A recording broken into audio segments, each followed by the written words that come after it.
ಶ್ರೀ ಗುರು ರಾಘವೇಂದ್ರಾಯ ನಮಃ. ಎಲ್ಲರಿಗೂ ನನ್ನ ನಮಸ್ಕಾರಗಳನ್ನ ತಿಳಿಸ್ತಾ, ಮಾರ್ಚ್ 19ನೇ ತಾರೀಕು ಬರ್ತಿರುವಂತಹ ಗುರುವಾರ ಯುಗಾದಿ ಹಬ್ಬದೊಂದಿಗೆ ಬರ್ತಿದೆ.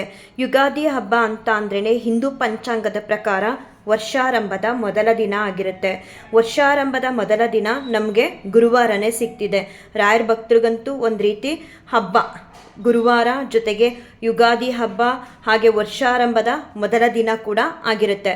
ಕ್ಯಾಲೆಂಡರ್ ವೈಸು ನಾವು ಜನವರಿ 1 ಕೂಡ ವರ್ಷಾರಂಭದ ಮೊದಲ ದಿನ ಅಂತ ಆಚರಣೆ ಮಾಡಿದಾಗ ಆ ದಿನ ಕೂಡ ನಮಗೆ ಗುರುವಾರನೇ ಸಿಕ್ಕಿತ್ತು. ಗುರುಗಳ ಒಂದು ವಿಶೇಷವಾದ ಅನುಗ್ರಹನ ನಾವೆಲ್ಲರೂ ಪಡ್ಕೋಬೇಕು. ಗುರುಗಳ ಒಂದು ಅನುಗ್ರಹ ಆಶೀರ್ವಾದ ನಮ್ಮ ಮೇಲಿದ್ದರೆ ಯಾವ ಕಷ್ಟ ಕಾರ್ಪಣ್ಯಗಳು ಬಂದರೂ ಕೂಡ ನಮಗೆ ಅದು ಕಷ್ಟ ಅಂತ ಅನಿಸಲ್ಲ. ಎಂಥ ಪರಿಸ್ಥಿತಿಲೂ ರಾಘವೇಂದ್ರ ಸ್ವಾಮಿಯವರು ನಮ್ಮನ್ನು ಕೈ ಬಿಡದೆ ಕಾಪಾಡ್ತಾರೆ. ಹಾಗಾಗಿ ಗುರುಗಳ ಸೇವೆನ ನಾವು ಹೆಚ್ಚಾಗಿ ಮಾಡಬೇಕು. ಜೊತೆಗೆ ಈ ಸಲ ಅಂತೂ ಈ ಗುರುವಾರ ಯುಗಾದಿ ಹಬ್ಬ ಕೂಡ ಬಂದಿದೆ. ಯುಗಾದಿ ಹಬ್ಬ ಅಂತ ಅಂದ್ರೇ ಬೇವು ಬೆಲ್ಲನ ನಾವು ಆ ದಿನ ತಗೊಂಡು ತಿಂತೀವಿ. ಯಾಕಂತ ಅಂದರೆ ಇನ್ನು ವರ್ಷ ಪೂರ್ತಿ ನಮ್ಮ ಜೀವನದಲ್ಲಿ ಎಲ್ಲವೂ ಕೂಡ ಒಳ್ಳೆಯದಾಗಲಿ. ಬೇವು ಬೆಲ್ಲ ಅಂತ ಅಂದರೆ, ಬೇವು ಅಂತ ಅಂದರೆ ಅದು ಕಹಿ ಸಂಕೇತ, ಆದರೆ ಬೆಲ್ಲ ಸಿಹಿ ಸಂಕೇತ ಆಗಿರುತ್ತೆ. ಸೊ ನಾವು ಭಗವಂತನ ಹತ್ರ ನಮ್ಮ ಜೀವನದಲ್ಲಿ ಕಹಿ ಮತ್ತು ಸಿಹಿ ಅನ್ನೋದು ಎರಡೂ ಕೂಡ ಸಮನಾಗಿ ಇರಲಿ ಅಂತ ಹೇಳಿ ನಾವು ತಗೊಂಡು ತಿಂತೀವಿ.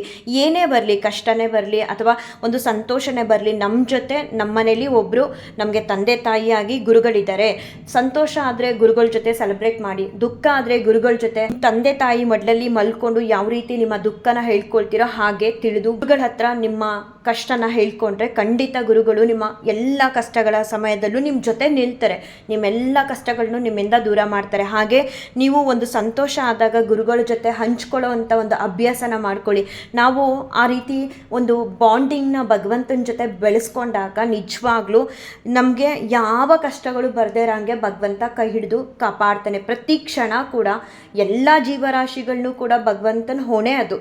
ಭಗವಂತ ಎಲ್ಲರನ್ನೂ ಕಾಪಾಡಲೇಬೇಕು, ಕಾಪಾಡ್ತಾರೆ. ಆದರೆ ನಾವು ಭಗವಂತನ ಜೊತೆ ಹೆಚ್ಚಿನ ಬಾಂಧವ್ಯನ ಬೆಳೆಸ್ಕೊಂಡಾಗ, ಭಗವಂತನಿಗೆ ಹೆಚ್ಚು ಕನೆಕ್ಟ್ ಆದಾಗ ನಮಗೆ ಯಾವ ಕಷ್ಟಗಳು ಕೂಡ ಕಷ್ಟ ಅಂತ ಅನ್ಸಲ್ಲ. ಯಾಕಂತ ಅಂದರೆ ಭಗವಂತನ ಒಂದು ವಿಶೇಷವಾದಂತಹ ಕರುಣಾ ದೃಷ್ಟಿ ನಮ್ಮೇಲಿರುತ್ತೆ. ಸೊ ಹಾಗಾಗಿ ಯಾವ ಕಷ್ಟಗಳು ಕೂಡ ನಮಗೆ ಕಷ್ಟ ಅಂತ ಅನ್ಸಲ್ಲ. ಇನ್ನೊಂದೇನಂತ ಅಂದರೆ ಕಷ್ಟ ಕಾರ್ಪಣ್ಯಗಳೇ ನಮ್ಮ ಹತ್ರ ಬರ್ದೇ ಇರೋ ಹಂಗೆ ಭಗವಂತ ಸದಾ ನಮ್ಮ ಜೊತೆ ಇದ್ದು ಕಾಪಾಡ್ತಾರೆ. ಹಾಗಾಗಿ ಗುರುಗಳ ಸೇವೆನ ಮಾಡಿ, ಪ್ರತಿ ಗುರುವಾರ ಗುರುಗಳ ಸೇವೆನ ಪ್ರತಿನಿತ್ಯ ಮಾಡಿದಷ್ಟು ಒಳ್ಳೆಯದು. ನಾವು ಮಾಡಿರುವಂತಹ ಪಾಪಕರ್ಮಗಳನ್ನ ಕಳೆದು ಗುರುಗಳು ನಮಗೆ ಒಂದು ಒಳ್ಳೆ ಮಾರ್ಗದಲ್ಲಿ ಜ್ಞಾನ ಅನ್ನೋದನ್ನು ಕೊಟ್ಟು ಕಾಪಾಡಿ ನಮಗೆಲ್ಲ ರೀತಿಲೂ ಸಾಥ್ ಕೊಟ್ಟು ಭಗವಂತ ನಮಗೆ ಕೈ ಹಿಡಿದು ಜೀವನದಲ್ಲಿ ಮುಂದೆ ಹೋಗೋದಕ್ಕೆ ಸಹಾಯ ಮಾಡ್ತಾರೆ.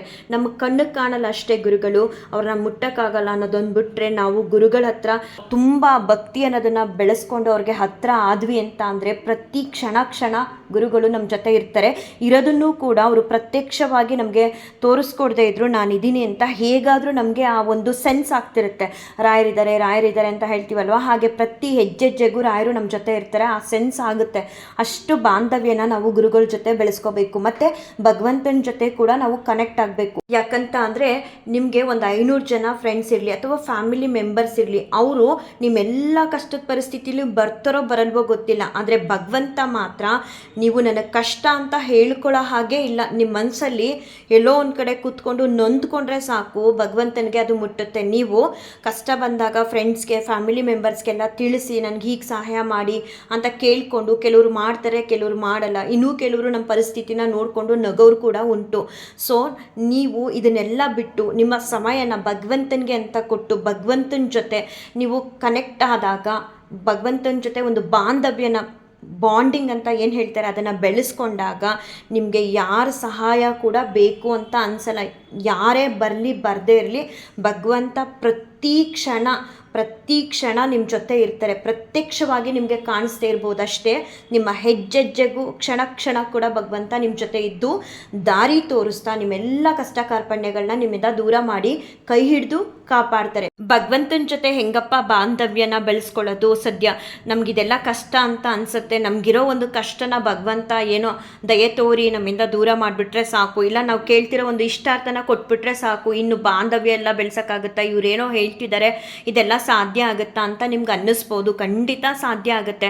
ನಾವು ಜನರಿಗೆ ಕೊಡೋಷ್ಟು ಟೈಮ್ನ ಭಗವಂತನಿಗೆ ಅಂತ ಕೊಡಲ್ಲ. ಒಂದು 10 ನಿಮಿಷ ಪ್ರತಿನಿತ್ಯ ನೀವು ಶ್ಲೋಕ ಹೇಳ್ದೇ ಇರಿ, ದೀಪ ಹಚ್ಚದೇ ಇರಲಿ. ನಿಮ್ಮ ಮನೇಲಿರುವಂಥ ಒಂದು ದೇವ್ರ ಮೂರ್ತಿ ಮುಂದೆ 5 ನಿಮಿಷ, ಸ್ಟಾರ್ಟಿಂಗ್ ಒಂದು 5 ನಿಮಿಷ ಇಲ್ಲ 10-15 ನಿಮಿಷ ಕೂತು ಆ ಮೂರ್ತಿನ ನೋಡಿ, ಆ ಫೋಟೋನ ನೋಡಿ. ನಿಮ್ಮ ಮನೆ ದೇವರಾಗಿರಲಿ ಅಥವಾ ರಾಘವೇಂದ್ರ ಸ್ವಾಮಿಯವ್ರನ್ನೇ ಆಗಿರಲಿ, ಮನಸ್ಸಲ್ಲಿ ಅವ್ರ ನಾಮಸ್ಮರಣೆನ ಮಾಡ್ತಾ 10-15 ನಿಮಿಷ ಭಗವಂತನ ಮುಂದೆ ನಿಮ್ಮ ಸಮಯನ ಕೊಟ್ಟು ಕೂರುವಂಥ ಒಂದು ಪ್ರಯತ್ನನ ಮಾಡಿ. ಆಗ ಒಂದು ಮೂರ್ತಿ ಆಗಬೇಕು ಅಂತ ಅಂದರೆ ಒಂದು ಶಿಲೆನ ಹೇಗೆ ಕೆತ್ತನೆ ಮಾಡಿ ಅದು ಒಂದು ಸುಂದರವಾದ ಮೂರ್ತಿನ ಮಾಡ್ತಾರೋ ಈ ಶಿಲ್ಪಿಗಳು, ಹಾಗೆ ನಾವು ಅವ್ರ ಮುಂದೆ ಅಂದರೆ ಭಗವಂತನ ಮುಂದೆ ಆಗಲಿ ಅಥವಾ ನೀವು ಪುಚ್ಸುವಂಥ ಗುರುಗಳ ಮುಂದೆ ಆಗಲಿ ಒಂದು 15 ನಿಮಿಷ ಸಮಯ ಕೊಟ್ಟು ಅವ್ರನ್ನೇ ದೃಷ್ಟಿ ಇಟ್ಟು ನೋಡ್ತಾ ನಿಮ್ಮ ಮನಸ್ಸಲ್ಲಿರೋ ಮಾತು, ನಿಮ್ಮ ಆಲೋಚನೆಗಳು, ಭಾವನೆಗಳು, ನಿಮ್ಮ ಕಷ್ಟನೋ ಇಷ್ಟನೋ ಹೇಳ್ತಾ ಸಮಯನ ಕಳೆಯೋ ಅಂಥ ಒಂದು ಅಭ್ಯಾಸನ ಮಾಡಿಕೊಂಡಾಗ ನಿಜವಾಗ್ಲೂ ನಿಮ್ಮನ್ನೂ ಕೂಡ ಒಂದು ಮೂರ್ತಿಯನ್ನಾಗಿ ರಾಘವೇಂದ್ರ ಸ್ವಾಮಿಯವರು ಮಾಡಿಬಿಡ್ತಾರೆ. ಅವ್ರಿಗೆ ಗೊತ್ತು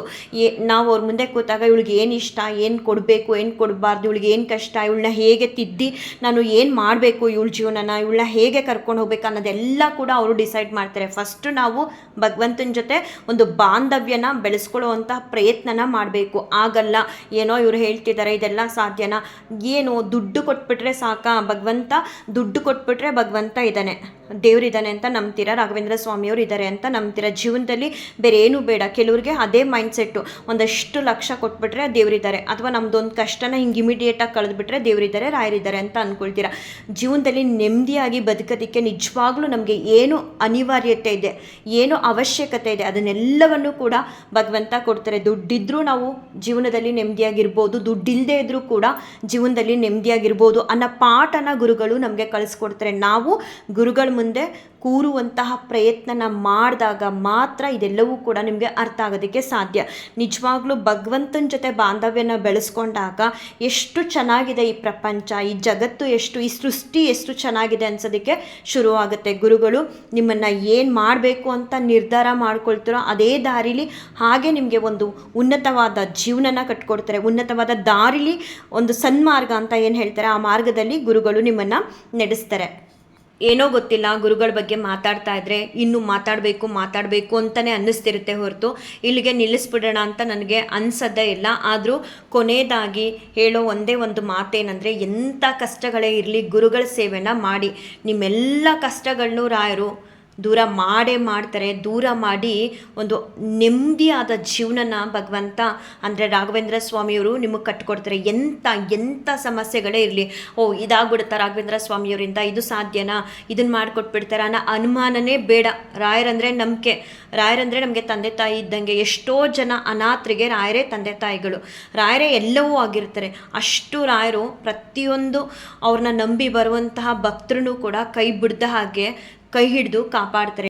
ನೀವು ಮನ್ಸು ಮಾಡಬೇಕು, ಗುರುಗಳ ಸೇವೆನ ಮಾಡಬೇಕು. ರಾಘವೇಂದ್ರ ಸ್ವಾಮಿಯವರು ಇದ್ದಾರೆ, ನನ್ನ ಕಷ್ಟನ ಕೇಳಿಸ್ಕೊಳ್ತಿದ್ದಾರೆ, ನನ್ನ ದುಃಖ ಅವ್ರಿಗೆ ಅರ್ಥ ಆಗಿದೆ, ನನ್ನನ್ನು ನೋಡ್ತಿದ್ದಾರೆ, ಇವತ್ತಲ್ಲ ನಾಳೆ ನನ್ನನ್ನು ಕೈ ಹಿಡಿತಾರೆ. ನಾವು ಗುರುಗಳ ಮೇಲೆ ನಂಬಿಕೆ ಇಟ್ಟು, ಅಪನಂಬಿಕೆ ಬೇಡ, ಗುರುಗಳಿದ್ದಾರೆ ನಮ್ಮನ್ನು ಕಾಪಾಡ್ತಾರೆ ಅನ್ನೋ ಒಂದು ನಂಬಿಕೆ ಇಟ್ಟು ಗುರುಗಳ ಸೇವೆನ ಮಾಡಬೇಕು. ಕಳ್ಕೊಳ್ಳೋದೇನಿಲ್ಲ, ಇನ್ನೂ ಪಡ್ಕೊಳ್ಳೋದೇ ಹೆಚ್ಚು. ಎಷ್ಟು ಮಟ್ಟಿಗೆ ಪಡ್ಕೋತೀರಾ ನೀವು ಅಂತ ಅಂದರೆ ಅದಕ್ಕೆ ಬೆಲೆ ಕಟ್ಟೋದಕ್ಕೆ ಸಾಧ್ಯ ಇಲ್ಲ. ಎಲ್ಲವನ್ನು ಗುರುಗಳು ನಿಮಗೆ ಕಲಿಸ್ತಾರೆ. ನಿಜವಾಗ್ಲೂ ಈ ಥರ ಒಂದು ಗುರುಗಳನ್ನ ನಾವು ಪಡೆಯೋಕ್ಕೆ ಎಷ್ಟು ಪುಣ್ಯ ಮಾಡಿದ್ವು. ಕೊಡಬೇಕು, ನೀವು ಸಮಯ ಕೊಟ್ಟು ಗುರುಗಳ ಮುಂದೆ ಕೂತಾಗ ನಿಮಗೆಲ್ಲ ರೀತಿ ಜ್ಞಾನನೂ ಕೊಡ್ತಾರೆ ಗುರುಗಳು. ಅದಕ್ಕೆ ಬೆಲೆ ಕಟ್ಟೋಕ್ಕಾಗಲ್ಲ. ಏನೋ ಇವತ್ತು ಅನಿಸುತ್ತೆ ನಮ್ಮದೊಂದು ಕಷ್ಟನ ಸರಿ ಮಾಡಿಕೊಟ್ಬಿಡಿ ಗುರುಗಳೇ ಅಂತ, ಅದನ್ನು ಮಾಡ್ಕೊಡದೇ ಇದ್ದಾಗ ನೀವು ಅನ್ಕೋತೀರಾ ಇನ್ನೊಂದು ದೇವ್ರನ್ನ ಹುಡಿಕೊಂಡು ಹೋಗ್ತೀರಾ.